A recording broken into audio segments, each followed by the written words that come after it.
Awesome. Joe is the boss. For those of you that knew Joe or got to kind of get to know him, he was just an incredible part of our community here. He was only with us for about 8 months, but he was such an enormous blessing. And I sat down with him to sort of just interview him, and we talked back and forth for about 45 minutes. Everything he said there is totally unscripted. It's totally without me asking him to say, hey, could you rephrase that this way so you make us sound awesome? It was just him telling his story of what happened. And in a moment, you're going to see why I showed that video. Tonight, we're talking about David and Goliath in our Bestseller series. And you're like, what does a English guy coming and doing a year abroad at McMaster at this weird church in a bar have to do with a shepherd boy going toe-to-toe with a 9-foot-tall Philistine? We'll come to that in just a minute. I got to be honest with you tonight. I'm feeling a little bit like Goliath after he got hit with the stone. Not a good scene. I had a pretty rough bike crash this afternoon, and my head is kind of ringing. So if I say things that are heretical, sorry. No, I'm just kidding. It's if I'm a little off track, that's why. But we're going to blaze on, we're going to press on, and we're going to have a good time. Is that cool? All right, so flip open in your Bibles to 1 Samuel chapter 17. And if you've been hanging out with us in this series, we've not really read the whole stories because, for example, last week was the story of Ruth, and it's 4 chapters, and I didn't want to read 4 chapters to you. But the cool thing about David and Goliath is that it's a little bit more snack size in story. It's 1 chapter. We can kind of read the bulk of the story. So we're going to do that. So you got to make sure you have a Bible, otherwise you're going to get totally lost. So 1 Samuel chapter 15. It's right after the book of Ruth. So if you remember where you were last week, flip like 10 pages over and you'll be there. Now, before I read, I got to set the stage a little bit with David and Goliath. So this story is a fascinating story. It's one of those stories that has been integrated into our culture kind of beyond Judaism or beyond Christianity. The story of David and Goliath is a story that most of us know in at least principle colloquially. The idea of the small guy going up against the big guy, the small guy wins, the underdog wins. You know what I mean? It's this great sort of human story. And what happens with stories like this is we tend to write them off. We tend to sort of go, well, you know, I think I know the story. But what I found this week as I was really throwing myself into the scriptures and really wrestling with this text is that this text, this section of scripture is incredibly deep. It is so much more than just a shepherd boy throwing some stones at a big dude he didn't like. It is a profound story. And one of the things we're trying to demonstrate in this series is that when we take the scriptures seriously, when we open them up and we sincerely study them and say, God, what are you trying to communicate? Why did you put this here? All of a sudden, we start to mine out all sorts of different things. So I was tempted to turn this into like a 4-week series on David and Goliath, but we're going to just blaze through it in one night. So it's going to be fun. All right, so to set the stage a little bit, we got a guy named Saul. Now, you really have to understand, if you want to understand David and Goliath, you have to understand Saul. So who was Saul? Now, if you can remember going back a few weeks, we've been talking about the judges. We talked about Samson. Ruth was kind of in the period of judges as well. And the judges were these people that God positioned over the nation of Israel to govern and lead them. But what happened was the people of Israel came and said, we want a king. We don't just want a judge. We don't want just like kind of this bureaucrat. What we want is a king. All the nations around us have a king. And God comes back to them and says, well, I am your king. I am your king. You don't need a king. I am your king. And they say, no, God, you're not a very good king. We would like our own king. So they petition and they petition and they petition, and God says, fine, you can have a king. So he puts in place the very first king of the nation of Israel, and his name is Saul. Not to be confused with Saul of Tarsus. That was a couple thousand years later in the New Testament, kind of hanging out with the disciples and preaching the gospel. Different Saul. So we got Saul. He's this king. He's put in place. But if you go check it out in 1 Samuel chapter 9, he was put in place for a very specific reason. among many, one of the key reasons he was put in was to take care of a group of people that were continually attacking and trying to divide the nation of Israel, called the Philistines. Now, these were people that were bent on destruction on the nation of Israel. So God gives them a king, and he says, Saul, your job, the reason you are king, is to deal with these Philistines, to rally the troops, to protect the people. This is Saul's mandate. This is Saul's job. You guys tracking? You're like, I thought we were talking about David and Goliath. I don't remember it being Saul and Goliath. We'll get there. So what happens is the Philistines arrive in Israel, and they start to march through, and they arrive at a series of hills, or a series of kind of mountains. And they set up shop on the one mountain.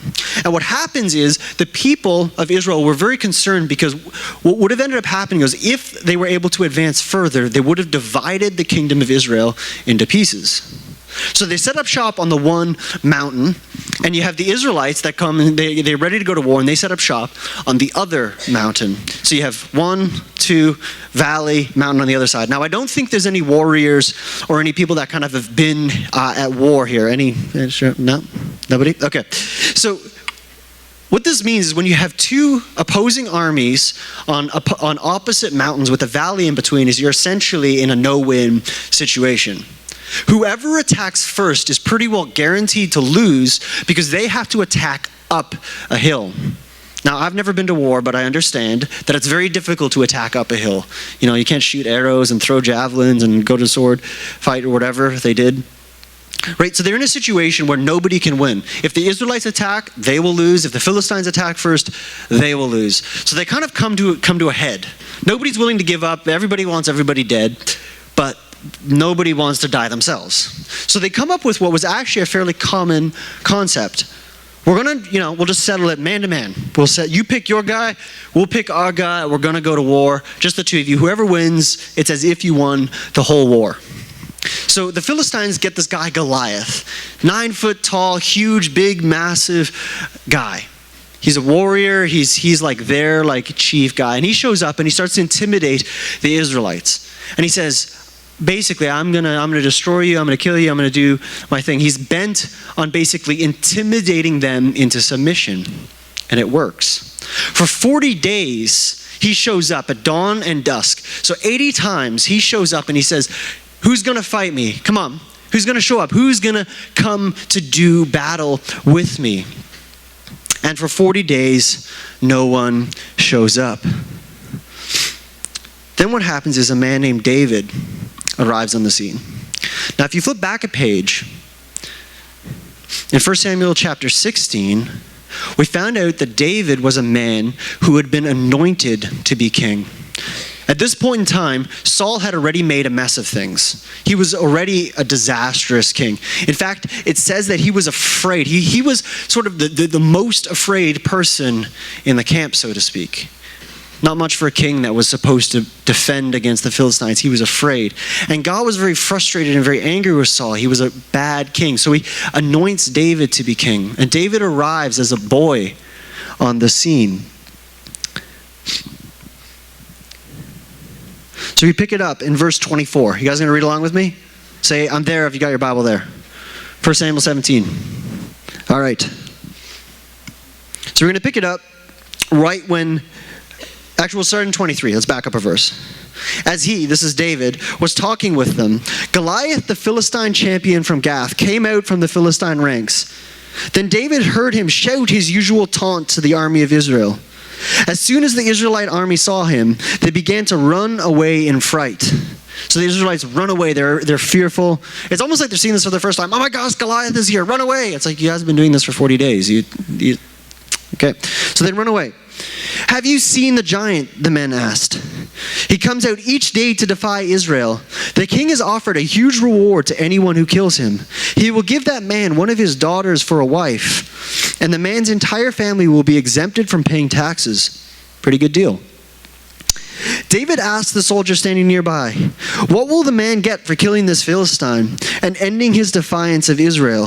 Who is this pagan Philistine anyway, that he is allowed to defy the armies of the living God?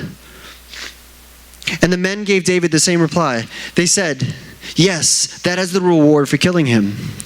But when David's oldest brother, Eliab, heard David talking to the men, he was angry. "What are you doing around here anyway?" See, David was supposed to be just delivering supplies from his father. He demanded, "What about those sheep you're supposed to be taking care of? I know about your pride and deceit. You just want to see the battle." "What have I done now?" David replied. "I was only asking a question." He walked over to some others and asked them the same thing, and they received the same answer. Then David's question was reported to King Saul, and the king sent for him. So David's now been summoned by the king. "Don't worry about this Philistine," David told Saul. "I'll go fight him." "Don't be ridiculous," Saul replied. "There is no way you can fight this Philistine and possibly win. You are only a boy, and he's been a man at war since youth." But David persisted. "I've been taking care of my father's sheep and goats," he said.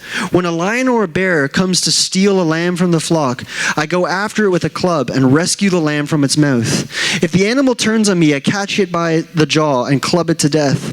I have done this with both lions and bears, and I'll do it with this pagan Philistine, too, for he has defied the armies of the living God. The Lord who rescued me from the claws of the lion and the bear will rescue me from this Philistine." Saul finally consented. "All right, go ahead," he said, "and may the Lord be with you." The Lord gave David his own armor, a bronze helmet and a coat of mail.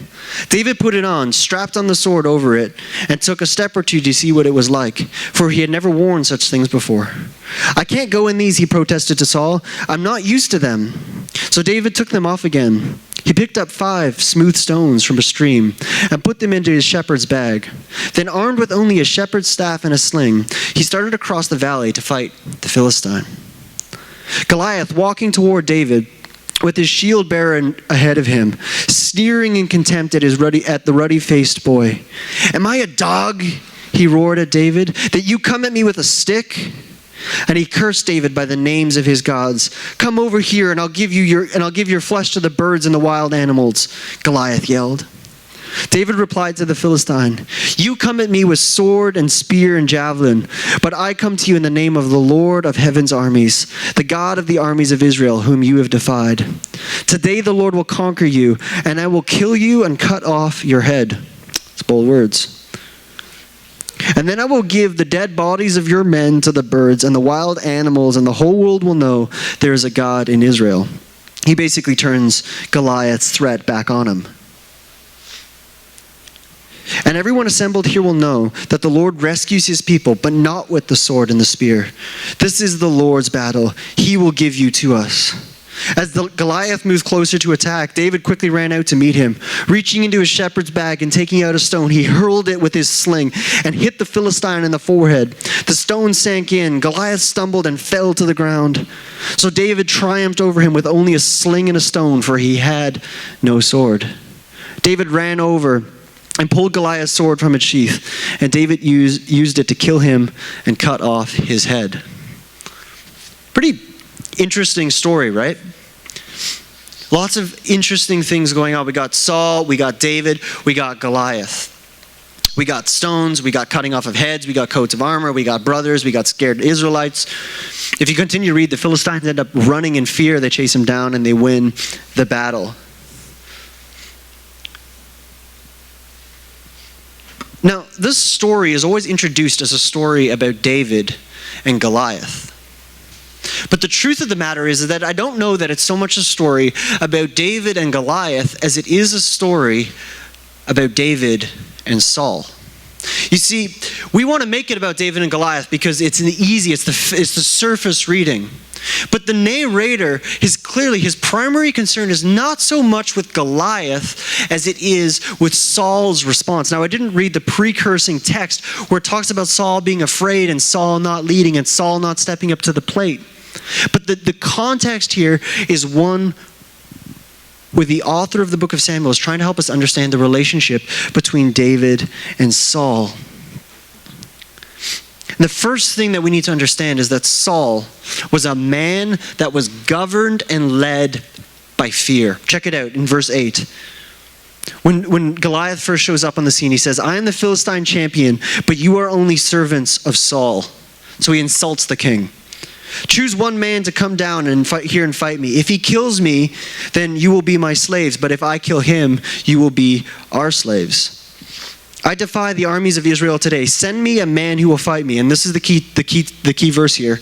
When Saul and the Israelites heard this, they were terribly afraid and deeply shaken.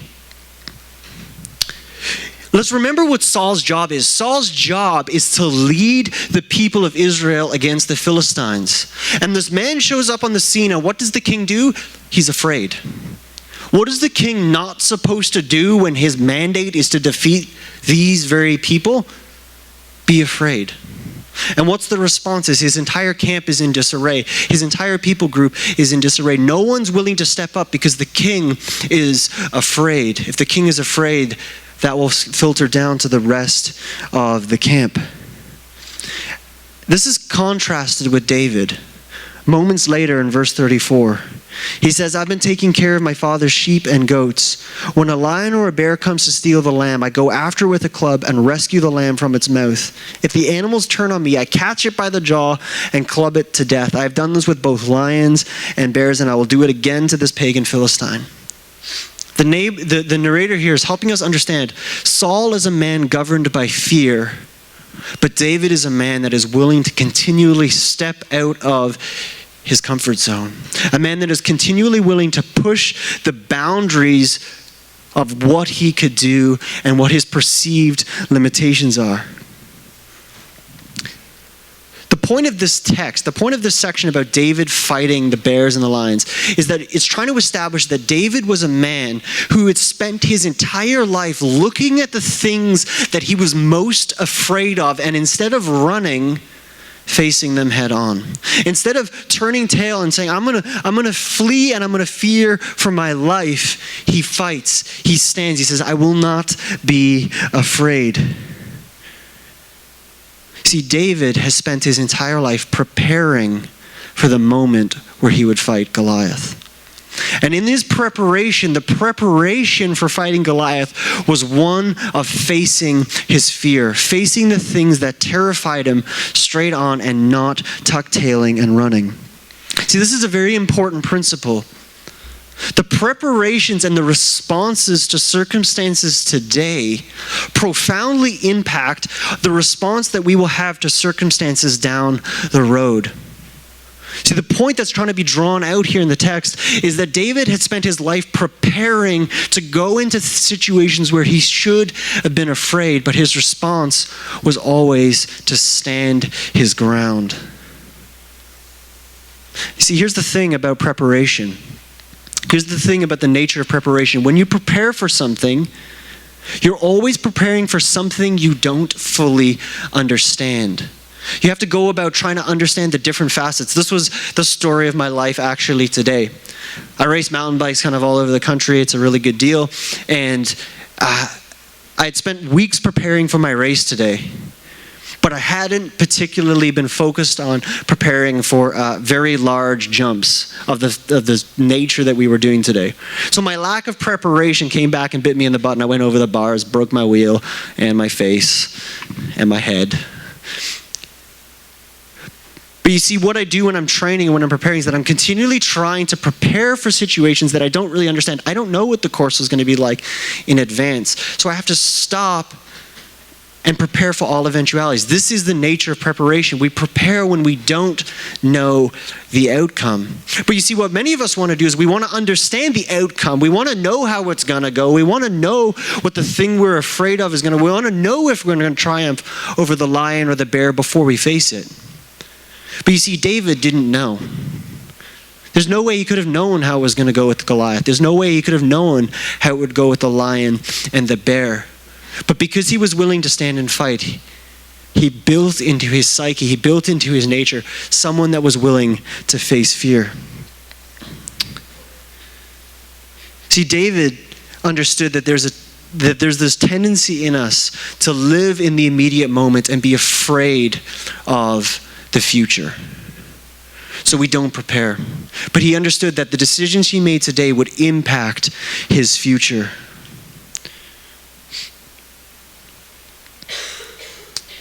My question for you tonight is, what are you afraid of preparing for? How are you living within comfort zones? What kind of things are you saying to yourself, I'm too afraid to step out and try that because I might fail? Joe didn't tell this part of his story, but in the extended version that we'll probably eventually post, he talks about how he was afraid of public speaking. He had never done it before, so what did he do? He stepped up to the plate and started to do his announcements. And it was hilarious. The British guy doing announcements was awesome. He did a great job. And he learned to conquer his fear of public speaking. See, at Lift Church, we want to continually celebrate this idea that we need to take risks in order to see rewards. But what we generally want is we want the reward with no risk. We want to reap the reward, but we don't want to have any risk associated with it. And my question to you tonight is, what are you doing in your relationship with God to prepare you for the calling He has on your life? Every week at Lift Church, I stand and I preach and talk about how you have a purpose, how God has a plan for your life, how it is more challenging and more difficult, but more beautiful than you could imagine. That's God's plan, but the question is, what are you doing to prepare for that? How are you stepping out and taking a risk? See, this goes both ways. On one hand, we have to be willing to take a risk, but we also need to acknowledge that we will never be completely ready. There's a tendency when we look at the things God is putting in front of us to say, I'm not ready, God.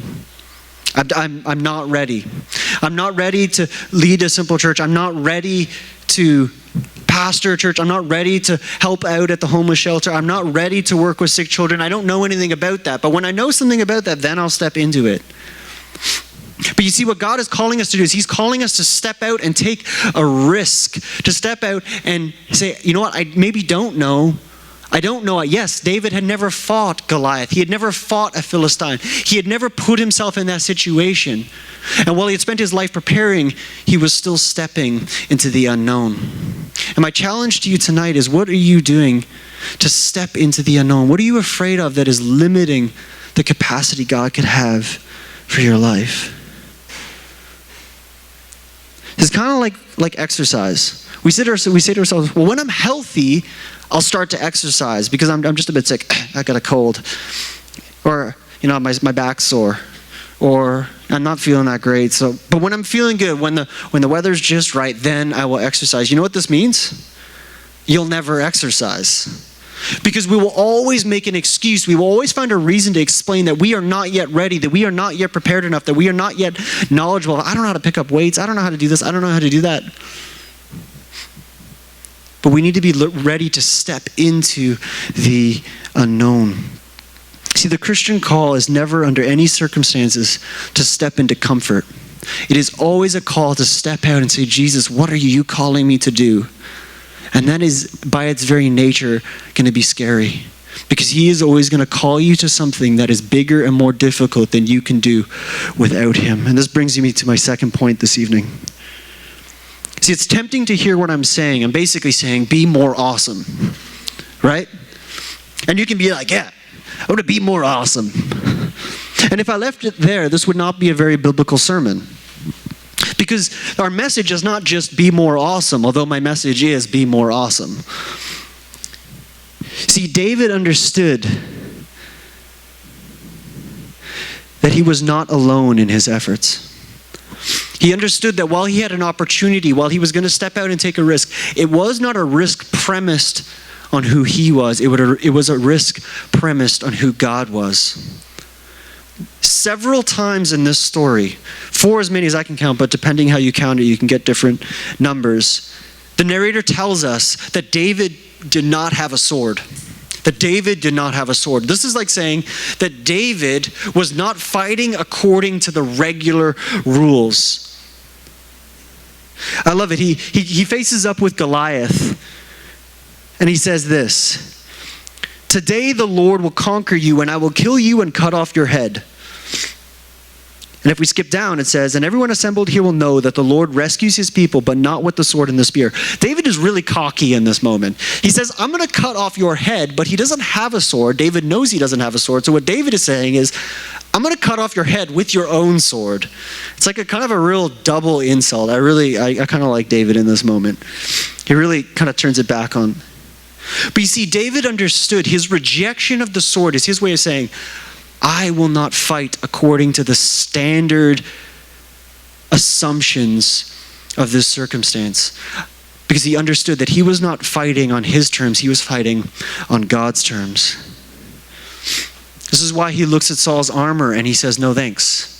His no thanks to Saul's armor was not just because it didn't work for him, which it didn't.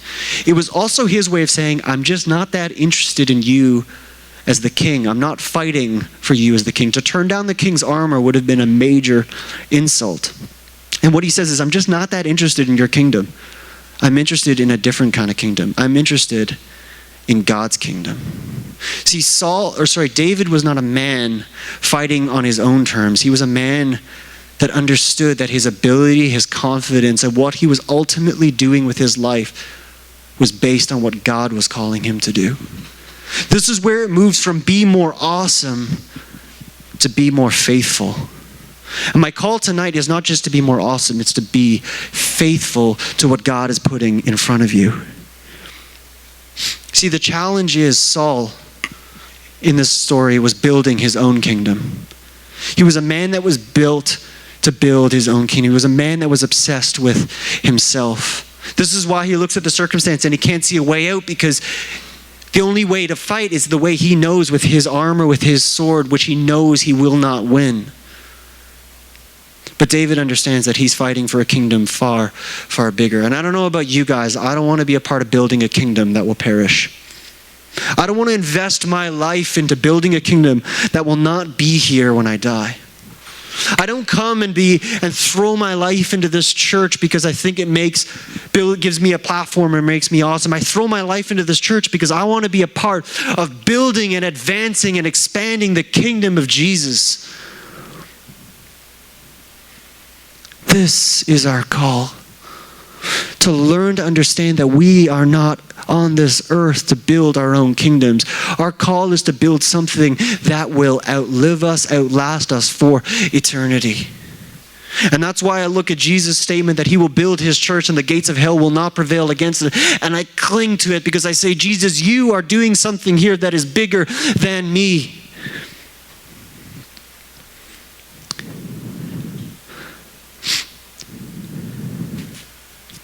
See, it's very hard to live dangerously. It's very hard to live out of your comfort zone. It's very hard to push yourself when you're only living for yourself. Because failure then means failure for yourself. But you see, when we live for something that outlives us, something that is bigger than us, then it becomes easy to say, yeah, I'll take a risk. Yeah, I'll step out. Yeah, I will give my life to something bigger than me. And this is what David was doing. He says, this is the Lord's battle. This is the Lord's battle. And over and over and over again, he draws the attention back and he says, guys, why are we so afraid of this Philistine? We are the Lord's people. This is the Lord's battle. See, the reality is that we want to be like David in the story. Right? It paints the story of this David. He's this awesome guy. But so often we are not like David. We are more like Saul, and we are more like the Israelites. See, Saul had a call in his life. Chapter 9, verse 16. He shall save my people from the hand of the Philistines, God said of Saul. But he was not capable of fulfilling it because he was solely dependent on himself. See, we want the reward, but we don't want to pay the price, and the price is laying down our lives. And Saul basically says, try it my way, try it my way. And David enters the scene. He says, hold on a minute. We are God's people. Why are we so afraid? He says in verse 26, for who is this uncircumcised Philistine that he should defy the armies of the living God? Who is this uncircumcised Philistine that he should defy us, because God is bigger than it? But Saul was bent on fighting the battle on his terms, and this is where we so often find ourselves. One of the ironies of Saul is that he ends up actually dying by falling on his sword. He kills himself with a sword. A man that was obsessed with his own way, obsessed with fighting by the sword on his terms, ends up dying by the very thing he sought to live for. It's interesting.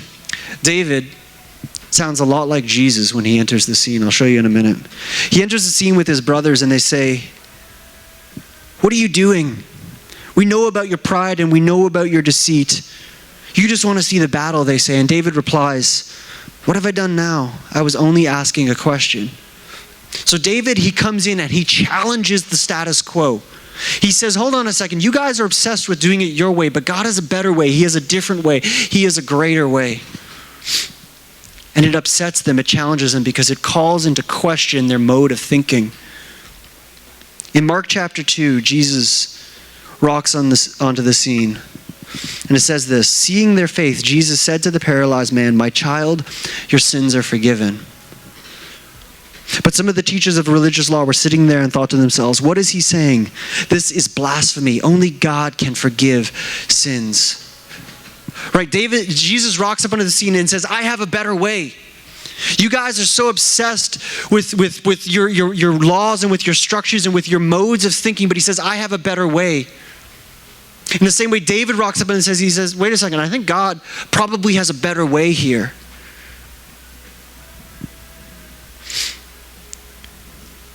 See, Jesus enters the scene and he says, "This is what it looks like when God is in control." David enters the scene and says, "This is what it looks like when God is in control." But you see, we are more like Saul. We are more like the Israelites. We are bent on trying to do our lives by making ourselves better on our own strength. We look at the brokenness of our lives. We look at our addictions. We look at our confused relationships. We look at the patterns in our lives that we continually return to. And we say, "I'm going to be better. Next week, I'm going to be better. Next week, I'm not going to do it. Next week, I'm not going to gossip. I'm not going to say mean things. Next week, I'm not going to get hammered. Next week, I'm not going to look at pornography." And we say, "I'm going to be better. I'm going to be better. I'm going to be better." But you see, what the truth of the gospel is that we're just like Saul when we do that. We're looking at saying, "I'm just going to be better. I'm just going to be better. We're just going to have to fight. We're just going to have to strap on the armor. We're just going to have to fight." And when Jesus comes into the scene and he says, "Hang on a second.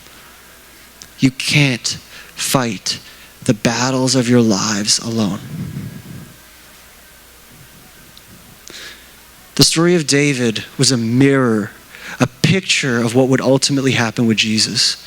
And the story of Jesus is that we cannot fight the battles of our lives alone. We can try. We can return to it over and over and over again, but we cannot do it alone. See, Jesus comes to us and he says, "Not on your own." He promises us life, an eternal life, an abundant life, but he says, "You can't achieve it without me. But if you want me, you have to be willing to give your life to me." And Jesus backed this up in the Garden of Gethsemane. Follows right after the passage we were reading a moment ago when we did communion. He is incredibly afraid, Jesus, because he knows that he's about to go to his death, a painful and incredibly agonist physical and spiritual death.